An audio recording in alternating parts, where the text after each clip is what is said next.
हा हा, बोला ना सर. विदर्भातल्या शेतकऱ्याला एक अंदाज द्या सतर्क म्हणून. हा हा हा आज आहे 29 जून 2025. हा आधी काय करूत आपण विदर्भ आयोजन जे आवर्षण जिल्हे आहेत ना समजा, हो हो हो, बरोबर आहे सर. लातूर जिल्हा, बीड जिल्हा, परभणीतला काही भाग, त्याच्यानंतर जालन्यातला काही भाग हो. आणि आपलं अहिल्यानगर हो हो हो या भागात पाऊस कमी आहे. तर नेमकं पाऊस जवळपास 10-12 दिवस उघाड आहे तिकडं. बरोबर आहे सर. तर त्यांना आनंदाची बातमी द्या की आज 29ला आजपासून बऱ्याच भागामध्ये पावसाची हजेरी लागेल. हा हा पण 30 जून ते 3 जुलै हा. जोरदार पाऊस पडणार आहे. वेगवेगळ्या भागात पडणार आहे आणि सगळ्या जणाला जीवदान भेटणार आहे. हा हा हा या 5-6 जिल्ह्याला ही आनंदाची बातमी. कोणतं? बीड, लातूर, धाराशिव, अहिल्यानगर, परभणी, जालना. हा हा हा, समजा या जिल्ह्यात त्यांना आनंद होतो. आणि त्याच्यानंतर आता काय करू आपण विदर्भाकडे ओढू. पूर्व विदर्भ. पूर्व विदर्भाकडे म्हणजे नागपूर जिल्हा, वर्धा, भंडारा, गोंदिया, चंद्रपूर, यवतमाळ, अकोला,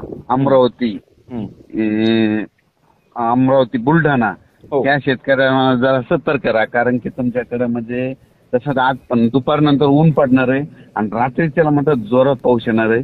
आणि 30 जून ते 1-2-3 मराठवाड्यात मग ते सांगतो ना आता लगेच. मग तिथून आपण काय करू, परभणी जिल्हा, हिंगोली जिल्हा, वाशिम जिल्हा, नांदेड जिल्हा, बीड जिल्हा, लातूर, धाराशिव, संभाजीनगर, जालना या भागामध्ये आज बऱ्याच 30 तारखेला म्हणजे 29 तारखेला बऱ्याच ठिकाणी आज आगमन होईल, हजेरी लावेल.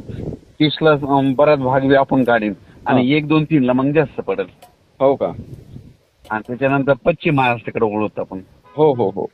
पश्चिम महाराष्ट्रातल्या शेतकऱ्याला म्हणायचे बऱ्याच भागामध्ये पाऊस नाही, तर त्यांना म्हणा आज बऱ्याच ठिकाणी तुम्हाला खूप ठिकाणी पाऊस चालू होणार आहे. सातारा, सांगली, त्याच्यानंतर जर तिकडे बऱ्याच ठिकाणी पंढरपूरला देखील पाऊस पडणार आहे. इकडे दोन मग ह्या भागात देखील राहणार आहे. पुन्हा कडाष्टी तिकडे देखील पडणार आहे त्या भागामध्ये असा.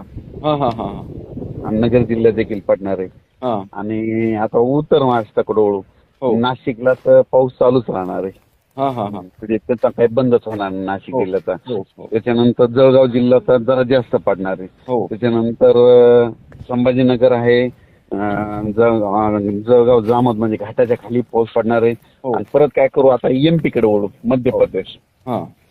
मध्य प्रदेशला ना म्हणजे 30 ते 5 जवळपास 10 जुलैपर्यंत खूप पाऊस पडणार आहे एमपी मध्ये. मध्य प्रदेश, गुजरात, राजस्थान त्या बातम्या आपल्याला पेपरला येतील. आता आपल्या इकडे याला येतील बातम्या की इकडं गुजरात अतिवृष्टी झाली, घरानं पाणी साचलं, अशा परिस्थिती होणार आहे. राजस्थानला तसं होणार आहे, मध्य प्रदेश देखील तसंच होणार आहे.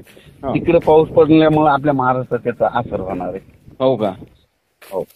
तर सर आता बरेचसे सोशल मीडिया कोकण आणि घाटमाथ्यावरचं सांगायचं राहिलं. हो हो हो. कोकण घाटमाथ्यावरला पाऊस कायम स्वरूपात राहणार, ते काय बंदच होणार नाही.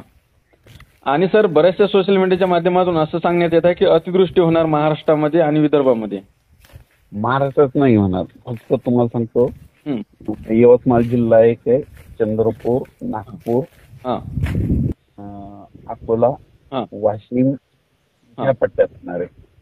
मग पूर्व परिस्थिती पुन्हा जळगावकडे असं बुलढाणा म्हणजे एमपी कडे होणार आहे. म्हणून त्याच्यामुळं काय होणार आहे, कमी दाबाचा पट्टा तिकडे जाणार आहे. त्याच्यामुळं आपल्या महाराष्ट्रात पाऊस पडणार आहे. मात्र सर मग पूर परिस्थिती पाहायला मिळेल का आपल्याला आता या पावसामध्ये? विदर्भात फक्त विदर्भातल्या शेतकऱ्याला म्हणा तुमचे आधीच गोळा करून ठेवा. हो का? हो.